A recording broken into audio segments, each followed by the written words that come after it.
Wow. This hangar is definitely a lot more modern. As you can see, there's all kinds of planes here. But we start off with the Harrier jump jet. More specifically though, the Sea Harrier, which is the Royal Navy equivalent of the, well, Harrier jump jet. Harrier lands on a container ship, look, the old green ship. On its way to Tenerife. Look at that. Yeah. This was also capable of vertical takeoff. And personally, the Harrier jump jet is personally one of my favourite fighters. And there it is landing on a container ship. Whether it meant to do that, we don't know. Although, because it was capable of vertical takeoff and landing, we can only assume so. And it looks like it's been dripping oil by the looks of things. So, yeah, we have the Sea Harrier. Looking round, we have Hawker Siddeley, well, an engine, well, not an engine. We have a Hawker, yeah, we do actually have an engine. Rolls Royce.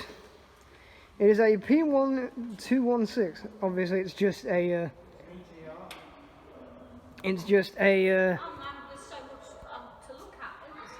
Model, but that kind of looks like the F-35 Lightning in the back there.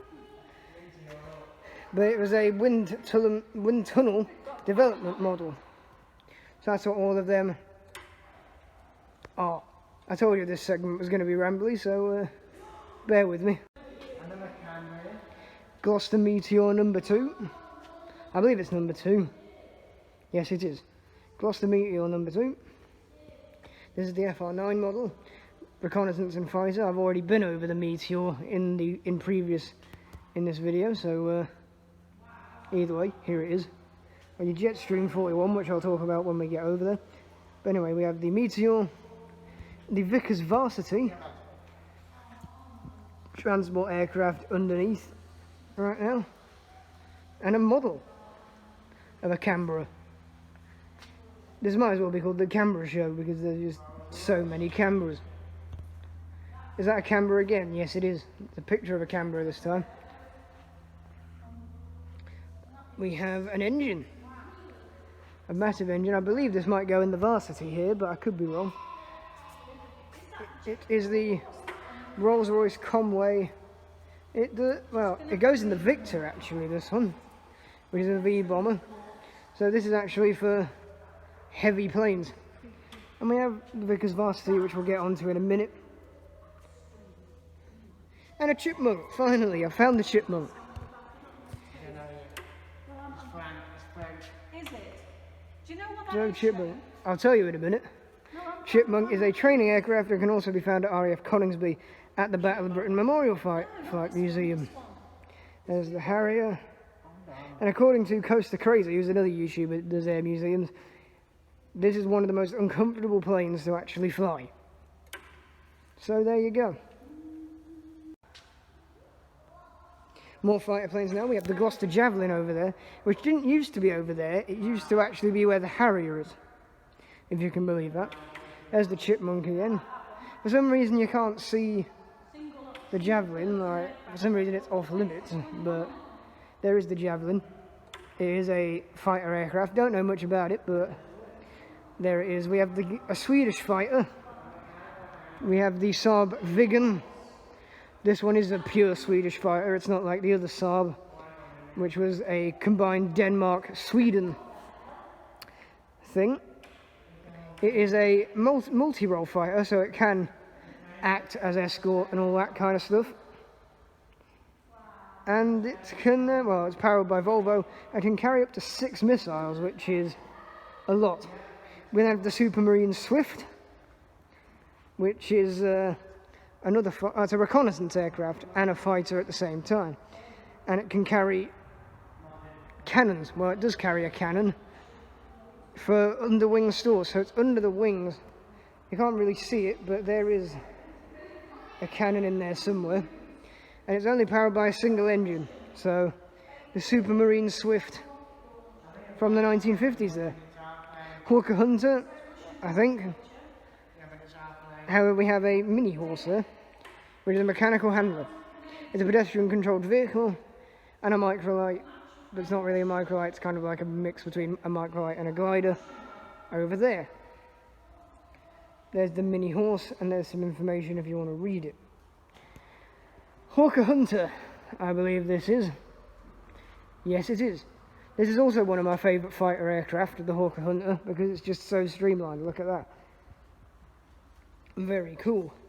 It's an interceptor fighter, so it's so streamlined because it intercepts enemy aircraft. However, because it was the 1950s when this was made, it wasn't that good and only has a single aircrew member, which would be the pilot, meaning the pilot would have to control everything. And it has 4 30mm cannons and is powered by a Rolls-Royce engine. Speaking of cannons, I believe these are cannons. Yes, they are. Well, that is a Russian rocket launcher. Doesn't really say what it was used for. This is a Canadian rocket launcher, which is used on the Apache attack helicopter, among other things. I'm trying to think. And it's also used on the Harrier, Hawk and Jaguar. This one is a French Matra Type 155 rocket launcher. And this is a Russian rocket launcher as well.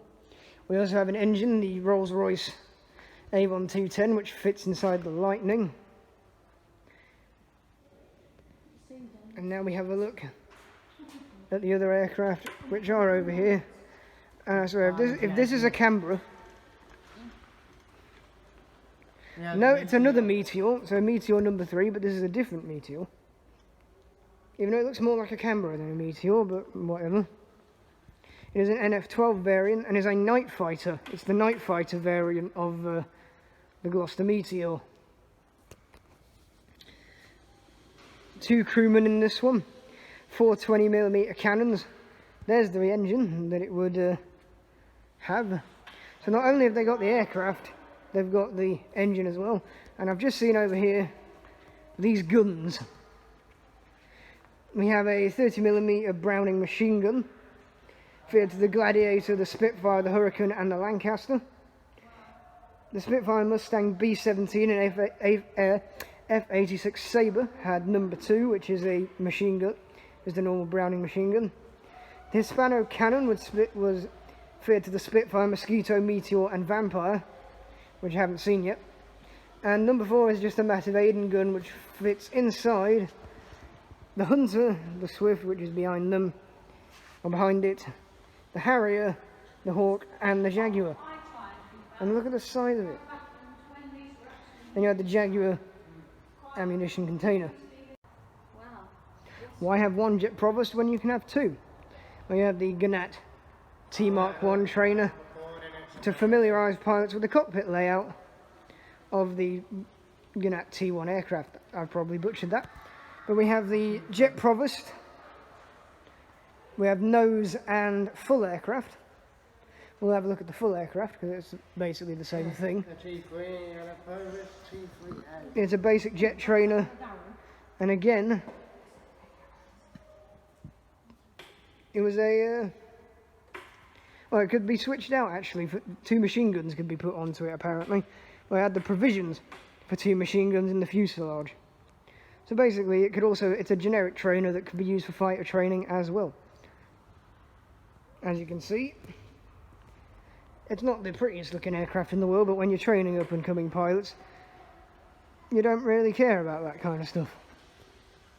There's the Varsity again. It looks like it's having work done. You can't really see it, but I think the Varsity is a transport aircraft. It's basically a big training aircraft, essentially. So you go from that, and if you want to do bit from the jet provost, then if you want big aircraft, the Vickers Varsity. Again, I'll try and get a better look at that to give you some more information. Over there, me and my brother, when we used to come here with the grandparents, used to actually go into that particular... Well, it's not even an aircraft over there. Don't actually know what it is, but it's... You've got a radar scanner. Oh yeah, Typhoon takeover look. And a hand-eye coordination tester. And then a towed target, which would be there, and then they'd use that to hunt it down. Oh wow. Yeah, we'd spent a lot of time in that, just for the sake of doing, so I guess we were only like 10 years old at the time, so anything big that you can climb inside is a win-win. Obviously 11 years later, and yeah, it's just a bit of metal in it. More missile gallery, more missiles now. We've got all that kind of stuff. There's the Vickers Varsity again. Might actually be able to get a thing about it. So that's coming. We've got bombs. Oh. Vickers Varsity again. Don't actually, you don't know a whole lot about the Vickers Varsity because it's not signposted anywhere. Section of a wingtip of a TSR-2, which is a test aircraft that never saw flight. You have a section of the TSR, well, you have two sections of the TSR-2, and you have a, well, you have that, which is a test set for the Ferranti Air Pass, AI-23. And then, yeah, Vickers Varsity, which is being developed on. Turning around, and you have, well, the newest exhibition, the Eurofighter Typhoon, will be coming to Newark Air Museum from Duxford. However, it's been delayed due to COVID, but this is where it will go. And you would think this is a Red Arrow. It's not. It's a Gnat T1, which is what was referenced earlier. Even though it does very much look like a Hawk, but it probably isn't. Actually, I don't know. I believe this is part of a V1 flying bomb, but I could be wrong. Oh, that is a Blackburn Beverley. I've just realised what that is. Very nice. Thank you, information science. It's actually an anti-radar dispensing unit. And it looks like it's on the Canberra, so it's from the Canberra. Why is it with this museum in Canberra? Over here we have the, I want to say it's the final aircraft of this hangar, words, the Jetstream 41, which is currently operated by Eastern Airways, who run into Humberside Airport 3 times a day with the Aberdeen flights. There's obviously the Royal Air Force variant of the Jetstream 41, but again, it's still used for the same purpose, to transport military personnel and people of interest. We then have the Domini down below. This might actually be a Domini for all I know. That's what the Domini looks like, relatively similar to a Jetstream 41. And if I've been calling the Domini the Jetstream 41, then I am very sorry. And I have as well. Wow, I'm so out of touch with my aircraft. It's been that long. Anyway, that is the Domini, but you now know about the Jetstream 41 as well. It's a navigational trainer and is a turboprop powered plane. It does look like a Jetstream 41, but if anyone could tell me the difference between a Domini and a Jetstream, then please let me know. And we have the Scottish Bulldog, another training aircraft. And yeah, these, I think this was actually, I don't know if anyone remembers the TV show Come Outside on CBeebies back in the day, but I'm pretty sure this is the aircraft that she used to fly, like the presenter of the show used to fly, but I could be wrong. So there, Scottish Aviation Bulldog, the finest thing to come out of Scotland probably since, I don't know. And finally, a load more missiles. We have the Sea Eagle, which is an anti-ship missile, air-to-surface missile, the Martel. There we have a Flash air-to-air missile, which looks like that. Sidewinder, air-to-air missile, I know that one. Fire Streak, air-to-air missile. The Fairy Fire Flash. It was used on the Swift. Then you have these two missiles. Then you have this massive one, the Termit missile, which I believe wasn't actually, North Korea produced this one. And it looks like that. And that is mad.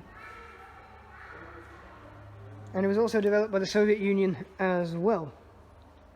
Got a bunch of aircraft registrations and art up there. Got the Gloucester Meteor again. And the RAF regiment display. So you've got Bikini Alert State. That's probably some kind of RAF code that I'm too dumb to understand. Military Firing Range. RAF Winthorpe, which is what this used to be. RAF uniforms. And a Triumph bike. Checkpoint, headlights off. That's if you want to be stealthy. And danger, too much debris. There's a lot of signs and a checkpoint as well.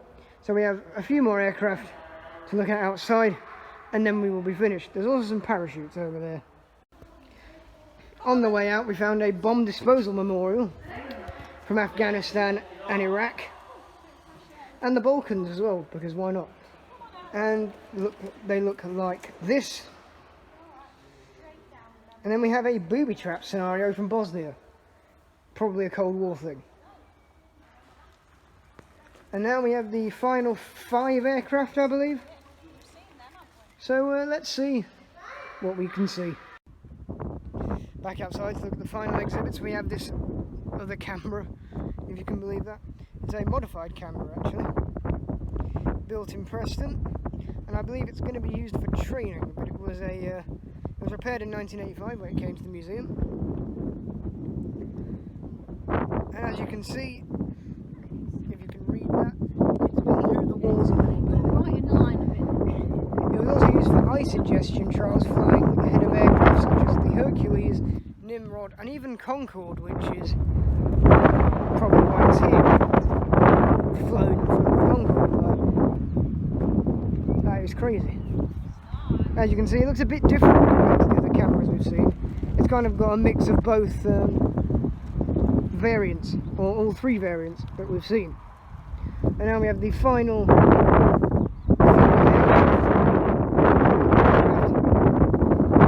Let's get on with that. There's point to call. The plane that we saw the nose of earlier, the 7th Jaguar. Arriving at the museum in 2012, so this is a very recent addition. The Jaguar was an Anglo-French design which first flew in 1969 and made its first flight in 1974, so 5 years after it was designed.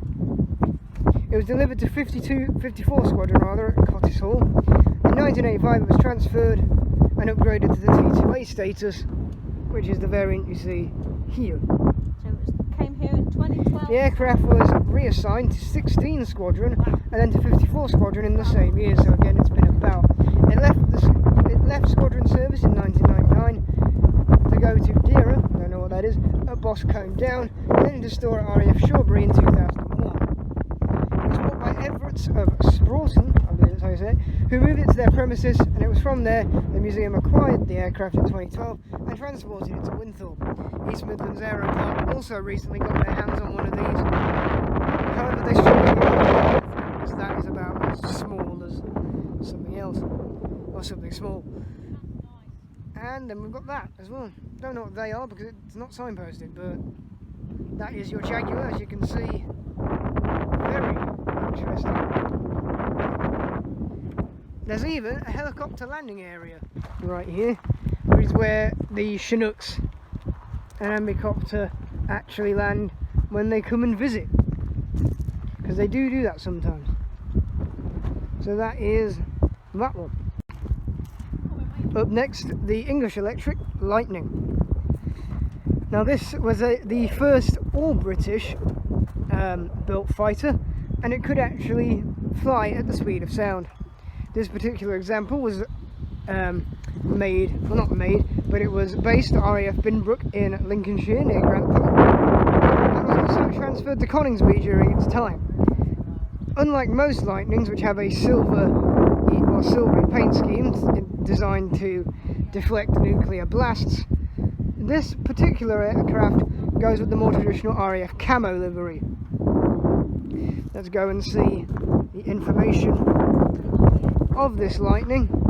There's the iconic pointed nose. It was sold to the museum in '88, so this has been around here 125. There is your information.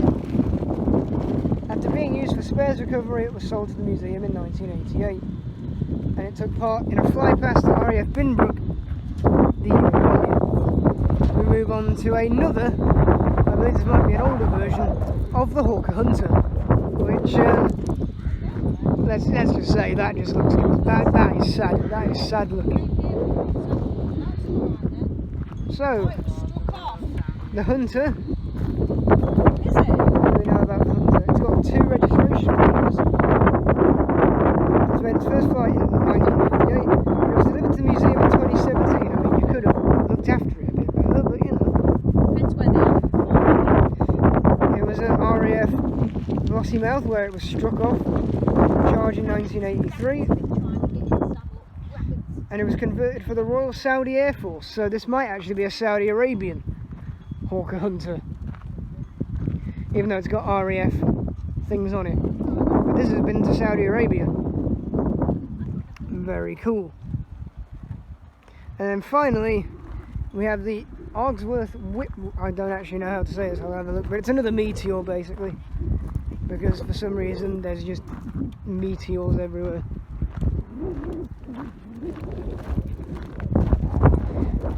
If it's not a Canberra, then it's a meteor. This is a training version, it's the Armstrong meteor, not the Gloucester meteor.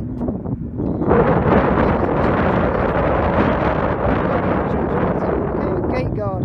It was sold in 1975 and was brought here 10 years later. As you can see, the paint's starting to come off its nose a little bit. That is. I'll take a photo. And then a photo of everything else. Don't know if that went in, I'll take another one. There we go. As you can see, that they have all this open space. They could definitely put more planes in if they wanted to. I think that is definitely the plan for them. But with that being said, this was Newark Air Museum. I hope you all very much enjoyed this video, and thank you all very much for watching. If you have liked what you've seen here today, which was a different kind of video, then please like and subscribe. It does help me out a hell of a lot, and it also shows me that you do want more content from me. I don't know what my next thing will be, or my next visit, or anything like that will be, but with COVID restrictions being lifted, we'll find out wherever I go, basically. And with a traditional rambly outro, I'll see you all next time. Goodbye.